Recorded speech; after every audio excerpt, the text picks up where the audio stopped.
दर्शक हो नमस्कार. वेधकमध्ये स्वागत आहे. मी प्रशांत आराध्य. एक ताजी घडामोड अशी आहे की पंढरपूरमध्ये काल शिंदे शिवसेनेचा मेळावा पार पडला.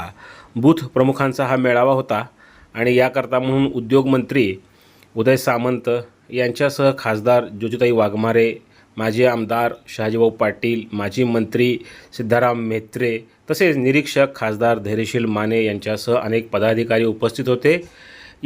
याच्यामध्ये बोलताना उदय सामंत यांनी खासदार धैर्यशील माने यांच्या भाषणाचा संदर्भ घेत सांगितलं की पंढरपूर तालुक्यामध्ये अनिल सावंत हे जे राष्ट्रवादी काँग्रेस शरदचंद्र पवार पक्षातून नुकतेच शिवसेनेमध्ये दाखल झाले ते आणि भगीरथ भालके या दोघांची मैत्री ही चांगली आहे आणि ह्या मैत्रीला कोणाचीही दृष्ट लागू नये असं माझं म्हणणं आहे. काही लोक यासाठी प्रयत्न करत असतात असाही त्यांनी उल्लेख ह्या भाषणामध्ये केला. पहा काय म्हणाले मंत्री उदय सामंत. आज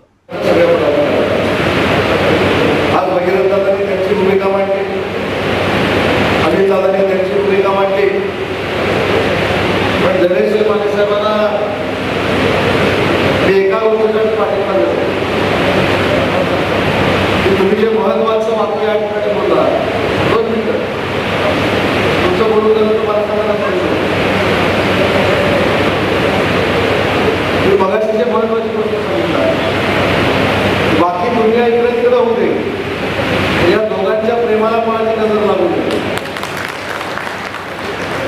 आणि नजर लावणारे देखील आपल्याकडे आहे, हे नाकारून आपल्याला चालणार नाही. आपण बरोबर ना, म्हणजे एखाद्याला नजर लागणार नसेल तर त्याला नजर कशी लागावी यासाठी प्रयत्न करणारे देखील काही लोक आपल्याकडे आहे. आणि म्हणून भगीरथ दादा आणि अनिल दादा दोन्ही दादांना मला एक विनंती करायची. बघा आमच्यासाठी भगीरथ दादा उजवा आहे, तुम्ही डावा आहे, ते डावे आहे, तुम्ही उजवा आहे असं काही भाग नाही.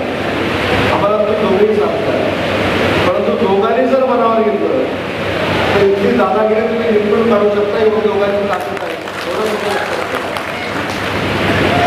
आणि जर आपला आमदार झाला, जर आपला लोकप्रतिनिधी झाला तर त्याचं सुख 5 वर्ष काय असतं आणि आपला आमदार जर झाला नाही तर त्याचं दुःख 5 वर्ष काय असतं हे मतदारसंघातले भोगताय की नाही भोगताय. त्याच्यामुळे मित्र म्हणून दोघांना माझा सल्ला आहे की अतिशय चांगल्या पद्धतीनं बॉन्डिंग तुमचं असलं पाहिजे. आणि तुम्हाला ती मात्राची गोष्ट माहिती ना करावी त्याला माहिती आणि त्याला माहिती मात्राची गोष्ट करावी सांगतो. आता आपण शाळेत ठीक आहे, दोघांचं भांडण झालेलं असतं आणि त्याचा न्याय निवाडा करण्यासाठी माकडावर जबाबदारी असते.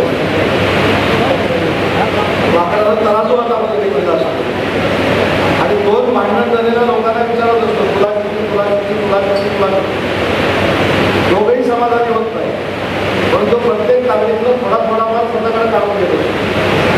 शेवटी परिस्थिती अशी होते समोर जे मांडलेले आहे त्यांच्याकडे काहीच राहत नाही, सगळं जे काय असतं ते माकडाच्या हातात जातं.